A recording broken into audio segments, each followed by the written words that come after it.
Hello friends, welcome back to my channel. ನಾನಿಲ್ಲಿವತ್ತು ಹುರುಳಿಕಟ್ಟು ಸಾರನ್ನು ಮಾಡ್ತಾಯಿದ್ದೀನಿ. ಹುರುಳಿಕಟ್ಟು ಸಾರು ಮಾಡೋಕ್ಕೆ ನಾನು ಫಸ್ಟು ಹುರುಳಿನ ಸ್ವಲ್ಪ ಹೊತ್ತು ಒಂದು 2 ಅವರ್ಸು ನೆನೆ ಹಾಕಿದ್ದೆ.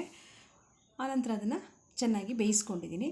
ಬೇಯಿಸಿ ಅದನ್ನು ನಾನು ಸೋಸಿ ತೆಗೆದಿಟ್ಕೊಳ್ತಾ ಇದ್ದೀನಿ.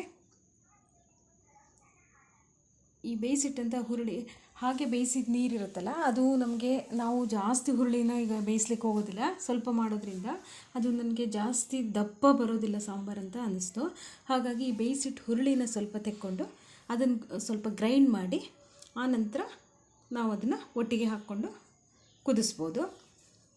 ಈಗ ಹುರುಳಿ ಬೇಯಿಸಿಟ್ಟಂಥ ನೀರನ್ನು ಕುದಿಸ್ಲಿಕ್ಕಂತ ಇಟ್ಕೊಂಡಿದ್ದೀನಿ. ಹಾಗೆ ಗ್ರೈಂಡ್ ಮಾಡಿರುವಂಥ ಹುರುಳಿ ಬೇಯಿಸಿ ಗ್ರೈಂಡ್ ಮಾಡಿದಂಥ ಹುರುಳಿ ಕಾಳನ್ನು ಮಿಕ್ಸ್ ಇದೆಯಲ್ಲ, ಗ್ರೈಂಡ್ ಮಾಡಿದ್ದನ್ನು ಅದನ್ನು ಕೂಡ ಇದಕ್ಕೆ ಮಿಕ್ಸ್ ಮಾಡ್ಕೊಳ್ತಾ ಇದ್ದೀನಿ.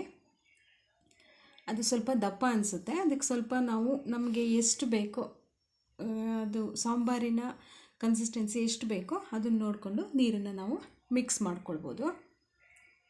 ಎಷ್ಟು ಬೇಕೋ ಅಷ್ಟು ಮಿಕ್ಸ್ ಮಾಡ್ಕೊಳ್ತಾ ಇದ್ದೀನಿ. ಹಾಗೆ ರುಚಿಗೆ ತಕ್ಕಷ್ಟು ಉಪ್ಪು, ಒಂದು ಚಿಟಿಕೆ ಅರಿಶಿನ, ಹಾಗೆ ಖಾರದ ಪುಡಿ, ನಮಗೆ ಎಷ್ಟು ಖಾರ ಬೇಕೋ ಅಷ್ಟು ಖಾರನ ಮಿಕ್ಸ್ ಮಾಡ್ಕೊಳ್ಬೇಕು. ಹಾಗೆ ಇದನ್ನು ಚೆನ್ನಾಗಿ ಕುದಿಲಿಕ್ಕೆ ಬಿಡಬೇಕು.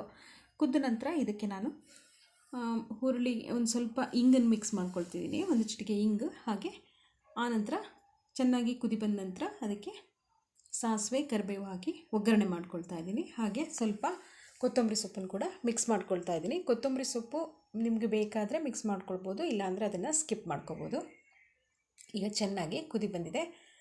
ಈ ಹುರುಳಿಕಟ್ಟು ಸಾಂಬಾರು ತಿನ್ನಲಿಕ್ಕೆ ತುಂಬ ರುಚಿಯಾಗಿರುತ್ತೆ. ಅನ್ನ ಕಡಿಮೆ ತಿನ್ನೋರು ಕೂಡ ಸ್ವಲ್ಪ ಜಾಸ್ತಿನೇ ತಿಂತಾರೆ ಇದರಲ್ಲಿ ಅಂತ ಹೇಳ್ಬೋದು.